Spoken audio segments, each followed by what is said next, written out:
short and sweet album review. Let's talk about it. Quem é Besouro Suco? Nunca diga esse nome, ouviu? Besouro Suco. Eu tô falando muito sério. Se disser o nome dele 3 vezes, coisas ruins vão acontecer. Tipo o quê? Besouro Suco. Besouro Suco! Besouro Suco!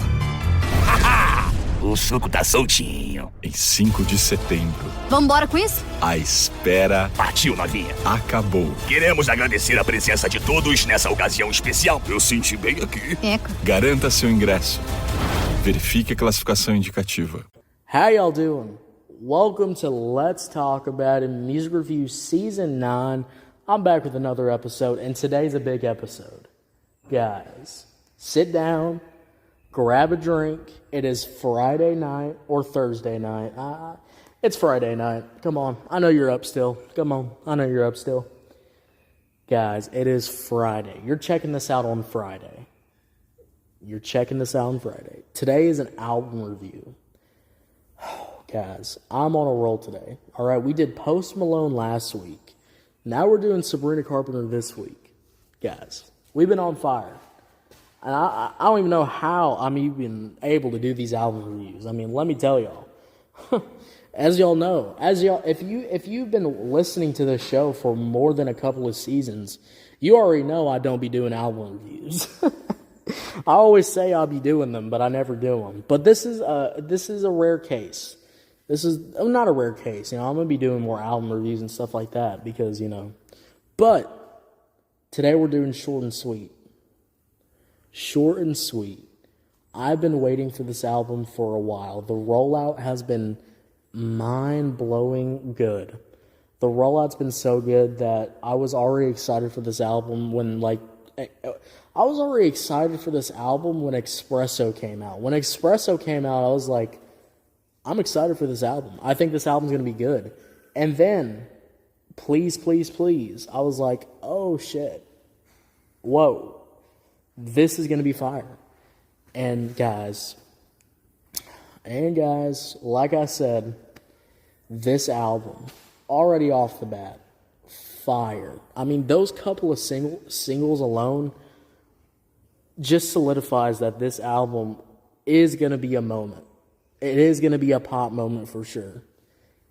Now, let's go over the album. I'm going to give a couple of points about the overall album, and then we're going to go over every single track, and I'm going to give you my whole thoughts about every single track, and then we'll wrap it up with my overall thoughts and score, and then we'll get out of here. So let's get this started, guys. Short and sweet album review. Let's get going. Let's just get going. Starting. Curtindo podcast, né?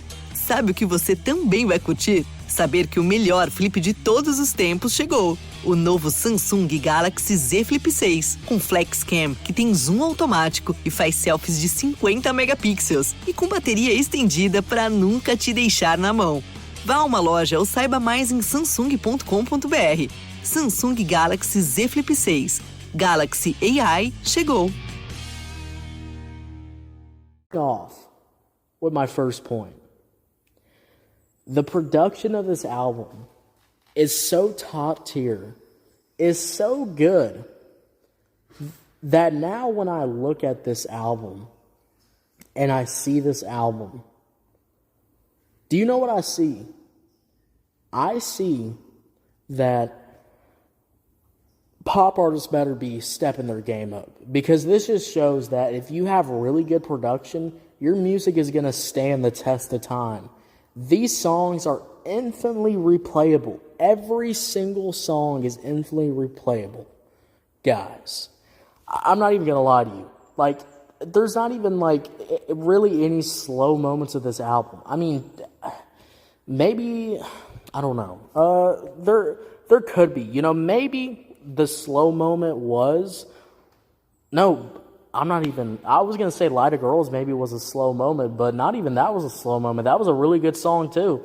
So yeah, guys, like I said, my first point, I mean, good production is going to stand the test of time, and it's going to make every song is infinitely just replayable. Just replayable. I mean, every song has their own vibe, and also they all individually have their own vibe, but they all individually come together as a cohesive project, and it's cohesive production that actually stands out and actually sounds really good. And that's really good. Second point, too, is that the hooks in this album are explosive. The hooks in this album are absolutely insane. Vocals are crazy. Also, my third point, too, is that I love the beat switch-ups. I love the vocal switch-ups. Any switch-ups in a song is obviously going to get bonus points for me because I'm always going to advocate for a little bit of a change in the song. It just makes you want to come back and listen to it again. So I'm always going to advocate that. I'm always going to be saying, switch your songs up, beat switch-ups, etc. Anything to keep you coming back is always going to be just a +1 in my humble gosh darn dang opinion.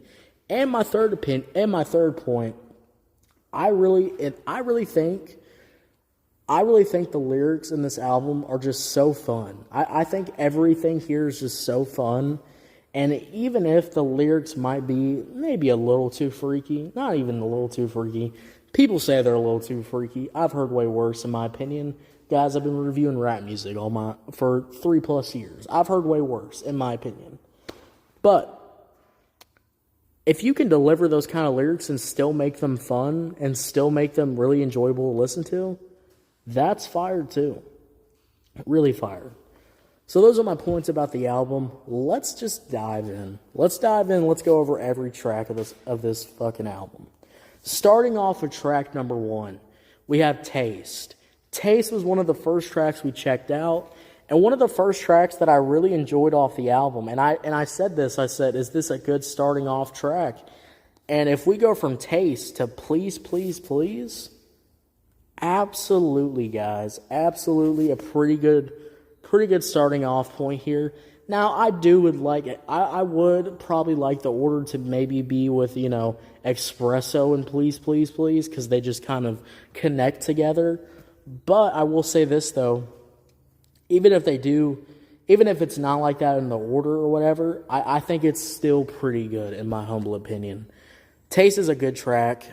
Great track. I gave this like an 8 out of 10. Please, Please, Please is a fucking 9 out of 10.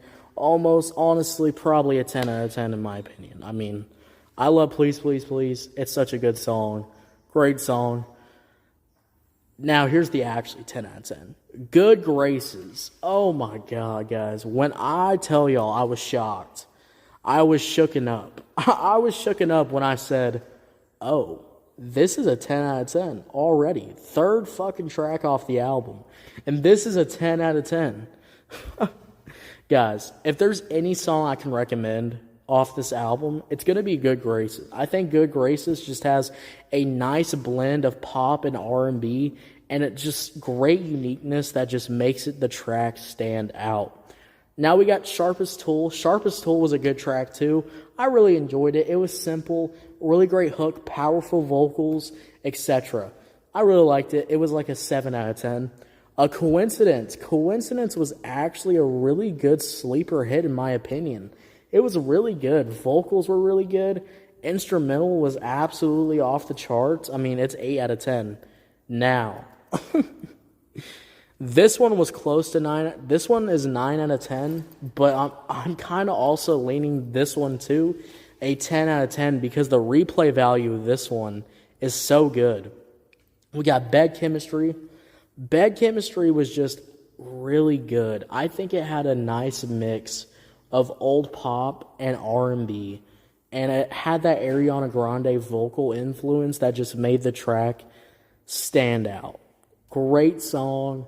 9 out of 10. I'm leaning to more 10 out of 10, but I'll keep it at 9. Espresso. Now, Espresso was not one of my favorite tracks off the album, but it still is a pretty good, catchy song. And I really like Espresso, too. Espresso's good. 8 out of 10. Now, Dumb and Poetic. Dumb and Poetic is actually a really good song. Vocals are really, really good. I mean, the vocals absolutely hit on this song. And like I said, those strings creeping up in the back, etc. I mean, they just all come together. And this is definitely one of those, 8 out of 10 songs for sure. Slim Pickens. This is definitely one of the more underrated cuts off the album. But I think this has a really nice country kind of vibe to it. It has like an acoustic guitar, pop kind of vibe, country too. It has like this hodgepodge of genres. And I think that really says a lot, and I think that really, says that this album, it just has a lot of good different stuff with it. It's a really good song. I think it's underrated. 8 out of 10. Juno. Juno's a really good song too. The lyrics are absolutely freaky, but the song is absolutely banging. And I'm going to give it an 8 out of 10. Great song. Lie to Girls 2. Oh my. Lie to Girls 2, took me a couple of listens to like this one. I will say that. But I think after those couple of listens, I was like, yeah, this is a good song. Vocals are just top notch. I mean, some of the best vocal performances was this song, in my opinion. Absolutely killed it. Absolutely killed it. I mean, this is an 8 out of 10. Then we have the last track. And the last track is really good. And I actually think it's a really good closer to the album. And I think it's one of the best closers that I've heard from the end of the album in a long time, guys. When I say Post Malone didn't even have a good close off, when I say Eminem had the terrible close off, when I say that probably Ice Spice had a terrible close off, when I say so many artists in their albums, they drop the ball at the end. And this is one of those moments where that did not happen at all. And honestly, that's really awesome. Guys, overall, I think this album is a moment. I think this album will stand the test of time. I think this is probably one of the best pop albums of the year. I think this is one of the best albums that can come out. And I'm really happy that I decided to cover this album. Because, guys, guess what? Good music is good music. And, this is one of those albums where I can say it's not a waste of your time. I think every track here is good. There's something to get out of everything here. There's a lot of different styles, different genres, etc. that are just all laced into each individually track. And, this is a good-ass album. Nothing more to say. Overall, my score for this album will be a straight 9 out of 10. 9 out of 10 album. One of the best albums I've heard this year. And I hope in the future, Sabrina Carpenter keeps killing it and keeps dropping good quality music like this. And we will be covering Sabrina Carpenter from now on. Because, we got to see the journey now. We got to see how, if it's good, if this is one of the best albums right now, it can only get better. It can really only get better. It can only get better from here. So, what y'all think about this album? Did you agree with me? Did you disagree with me? I don't know. Let me know. Thank you so much for listening, guys. Thank you for coming on this giant marathon. Thank you for sticking on with all the tracks. What was your favorite song off the album? If you checked it out. Have you checked out the album? Go check out the album if you haven't. And I'll see y'all later. Bye.